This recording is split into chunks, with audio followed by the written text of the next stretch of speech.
আমি শ্রেয়াবাই চিরনতুন এক দিলদা। আজ 25শে বৈশাখ রবীন্দ্রনাথ ঠাকুরের 164তম জন্ম জয়ন্তী।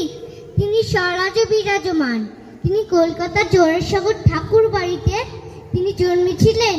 তার পিতা বিখ্যাত জমিদার মহর্ষি দেবেন্দ্রনাথ ঠাকুর ও মাতা সারদা সুন্দরী দেবী।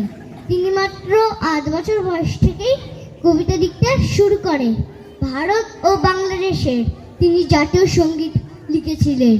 তিনি গীতাঞ্জলি রচনা করে নোবেল পুরস্কার পেয়েছিলেন। তিনি শান্তিনিকেতন করে তোলেন।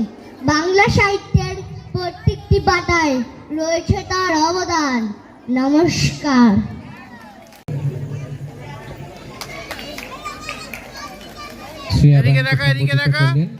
অনুপম ঘোষ।